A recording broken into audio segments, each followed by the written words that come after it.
It's Friday. I love Friday. Friday is like my favorite day of the week. Did you know that, David? Absolutely. I want to introduce you.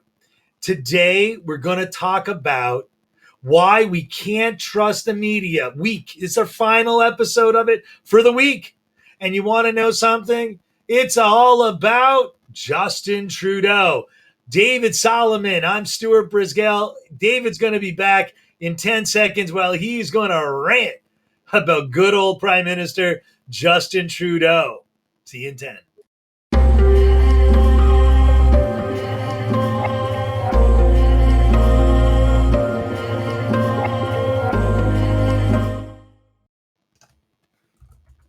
We're back. David, let's hear all about this rant. I'm sitting back. I got my on-air sign going on. I'm excited to hear what you've got to say about good old boy Justin Trudeau. Well, ladies and gentlemen, for those of you who are on the U.S. side of the border, you might know our Prime Minister is that pretty boy, because everybody, when they first saw him, went, "Oh, isn't he handsome? Isn't he beautiful? He's so eloquent. He's so handsome."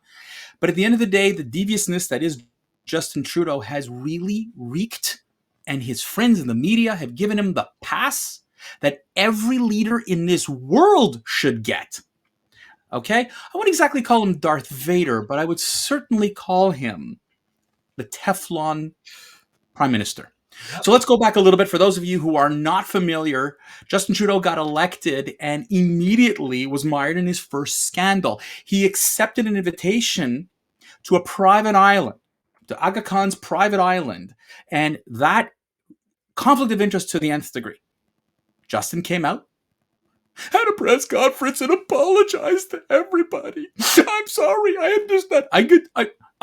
He fixed his ways," he said. Let's fast forward.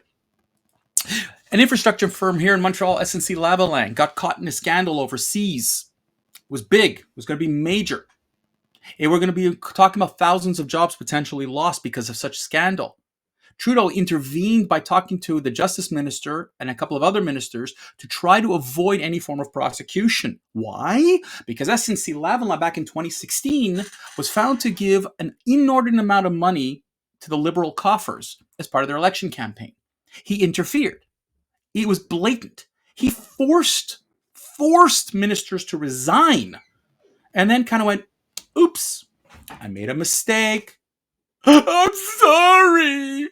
All the tears again the media did. It's all about I'm sorry." Bullshit. Justin Trudeau was then found to have a picture. He decided that, he loves to crap on everybody else, how he is the righteous man. When he got elected, and the media loved this, is his really anti-racist feeling. He loves and embraces everybody. And a picture of him popped up that you referred to when you said shoe polish, where he dressed up as Aladdin and he had the blackface. Yep. They'll call it the blackface scandal. And again, rather than face the music, I was young. I didn't know. I'm sorry. Again, the BS, the rant, the crap that he pulled off there, folks, a load of garbage. Here we go again. Now we fast forward again to last year. And he's involved in an even bigger scandal where his whole family is profiting off of a charity that money was given from the government to the charity and goes into their pockets. Now, folks, if this would be any other leader, resign would be all you'd hear in the media, freaking out, except in Canada. Because you see, in Canada, we give the Prime Minister a pass. Media just gave him a pass. Why would they give him a pass? Because it's very simple. The opposition party, the Conservatives, do not treat media the same way that the Liberals do. The Canadian Broadcasting Corporation, the CBC here, our version of, it's not quite PBS, but let's go for simplicity purposes, it's like PBS, but can sell advertising, but has to have Canadian content. There's certain restrictions. The Canadian government funds the living daylights out of CBC. The Conservatives want to cut the funding and make them more self-sufficient.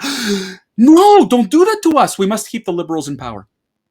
When we look at the other media houses, they're mostly owned on the national level by Bell and Rogers, two large conglomerates, a la Paramount, a la Comcast, a la whatever you want to call it in the United States.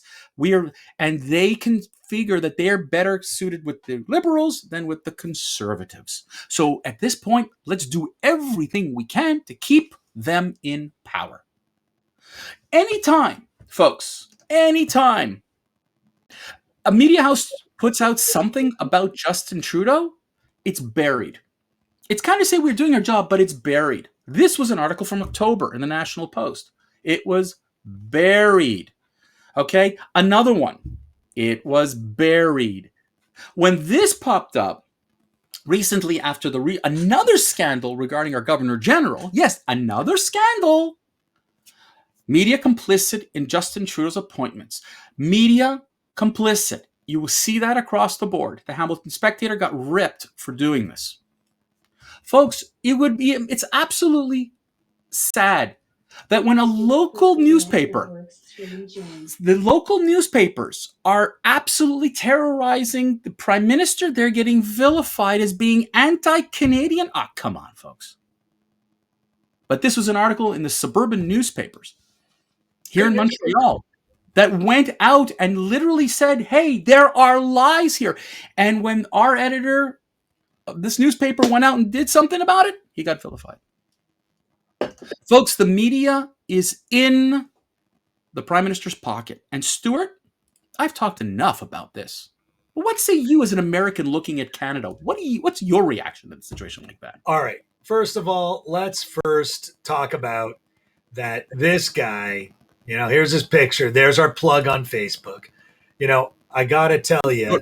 There we go. We can see. There we go. We go. I'm just bouncing around here.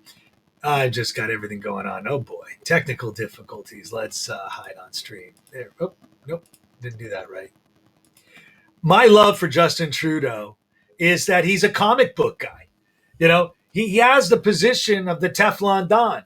Like, first of all, you got to know a bit about Justin Trudeau. And I constantly go over, who is this guy? This guy's born in 1971, David. He's 50 years old. I want to know if December he had a 50th birthday party and broke everything about COVID, because I didn't see anything about that in the papers. But, this guy turning 50 was probably a pretty big deal. Reuters has a whole list, which include Elbowgate, where he elbowed some broad in the boobs. This is a guy that throughout his history has been the playboy. His father was prime minister. I mean, his father was known and notorious for knocking out a guy that broke into the Parliament House, right? He's making a sandwich, Pierre Trudeau, and finds an intruder and knocks him out. It was great. It was beautiful. That guy stands in a league of his own. But he was a horrible prime minister. And he's just like his father. He's a horrible prime minister, has a great line. The guy speaks well. The media protects him like the Teflon Don. And you're right. It's because of CBC and the money that he keeps pumping into these news agencies. Listen, it's the same problem in the States. They don't talk about Justin Trudeau because he's irrelevant.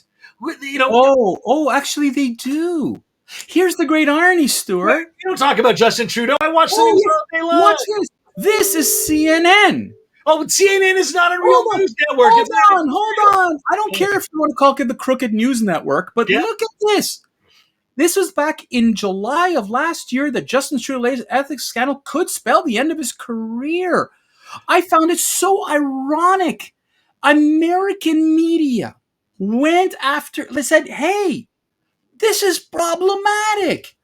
Okay? I mean, American media, you would think. Hold on.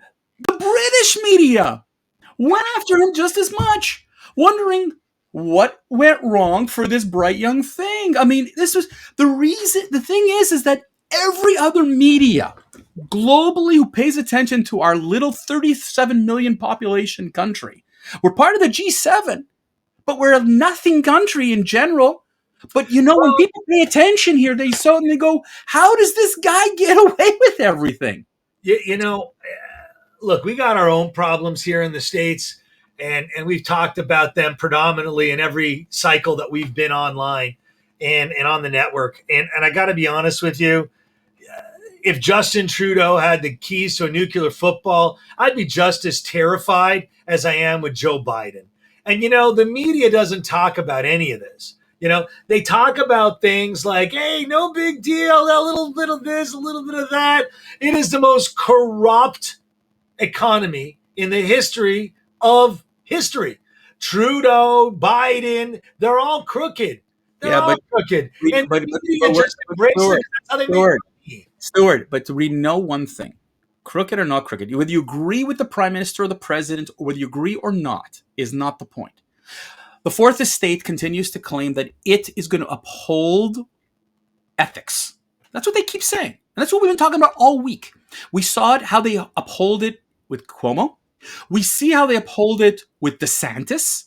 And now I'm showing you how on this side of the border, and by the way, Canadian media is equally as terrifying as American media at protecting Cuomo and attacking DeSantis, attacking Trump and protecting the hell out of Biden.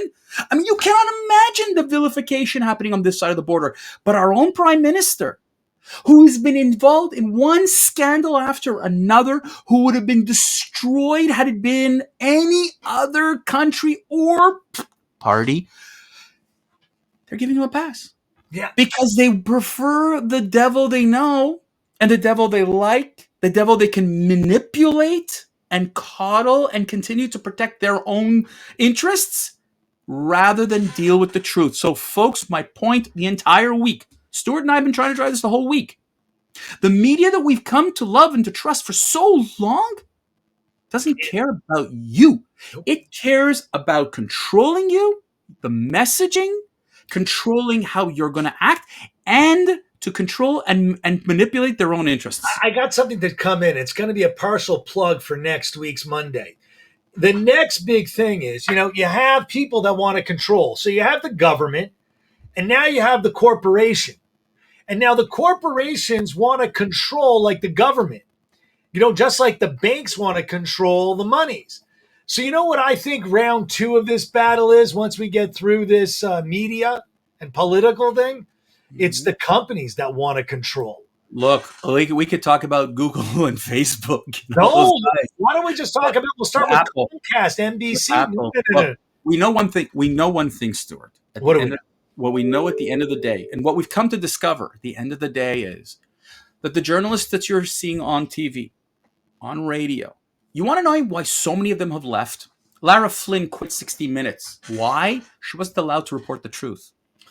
Yeah, we talked about 60 Minutes. I mean, that's a disgrace. That's a disgrace. By the way, if you went on yesterday to our Facebook page, a CNN employee was caught on video talking about the agenda-based and how they're not allowed to report the truth either. Folks, you are hearing it more and more. This is not a conspiracy, and before you throw us into the QAnon loop, we're not. Nope. They are seeing more and more this concept of media lying to you and controlling. Project Veritas, who exposed CNN, was just shut down on Twitter. Sound familiar? Yes, folks, it is exactly what's happening. Hey, hang on a second. But you see, they get shut off for editing and supposedly publishing something that isn't in vogue because it conflicts with their narrative. But why is 60 Minutes not taken off the air? Why haven't they taken 60 Minutes off of Twitter? Listen, I mean, they caught editing. Where is the trust in the media? Listen, you remember when you said on Wednesday that W5 was an older program than 60 Minutes? Yep. W5 has been running around. It's that gotcha media too. Do you think that they're reporting these scandals? No. They do. They do report it because they have to report it. But do they pressure the Prime Minister in a proper way? No. You know what the interesting thing is? Let me show you the flip-flopping of this. This happened last week, where one reporter talked about that Justin Trudeau wants to go for an election. The next day, same newspaper. Oh no, Justin Trudeau cares. Canada, COVID is more important. What are we to believe, folks? What are we to believe at this point? We can't believe the narratives anymore from the national media. I got a question, David. We've been doing this now for a couple of months, and we're going to continue to do it. Amen. But you know what? Maybe it's time we actually registered and became a real news network. And You don't have to. You don't have to. Look at all the guys who've left their the corporate world and set up their own podcasts and own shops. And you know what they've all have in common? Free speech. They're allowed to reveal the truth without someone over their shoulder saying, no, that doesn't jive with my agenda. I know we've reached the clock, and I know we reached our 15 minutes. But folks, if there's anything that we can do over the next, I know, God knows how long. Guys, let me ask you this. Do we really need 24-hour news? No, we don't need the 24-hour news, scandal-ridden news, because you know what it means? They're looking for crap to tell you, lies, spins. Well, once again, hold on. We got a great comment here. It would be nice if we went back to having just the 6 o'clock news or the 7 o'clock news, because then we'd be limited to real news and not the agenda-based, biased narratives we're hearing. David, I agree that the fact is that once a day news would be great. But you know what the problem was once a day news? It doesn't make as much money as editorial scandal. I know. Previous to that broadcast, CNN got caught saying every time they showed the number of deaths, we have doctors and friends that are in this as well and that have joined in.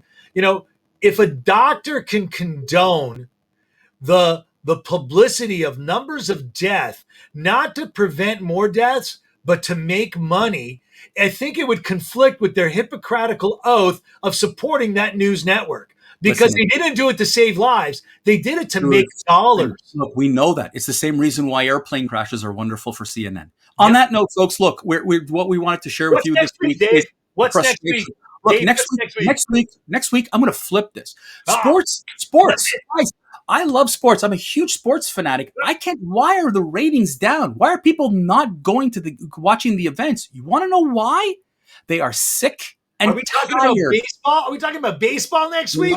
Stu, it's all of the sports. And next week, we're going to tell you the reason why. And you might be surprised. And then again, you might not be surprised as to why sports are losing fans in the middle of a pandemic when they should be growing. Folks, the Rant Network Facebook page, come join us there.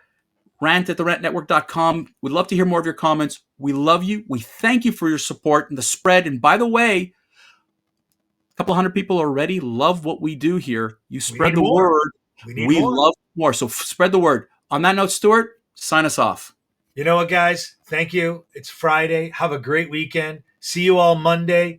David's going to rant again because you know what? He loves to rant. Look at him. He's just excited. But you know what? More important is we're excited with your comments. We're excited with your likes. Please share our broadcast. Share excerpts of our broadcast. We're not going to get you politically, in the shits list. We're not talking about anything about any one party. We're talking about all parties. We're talking about all networks equally.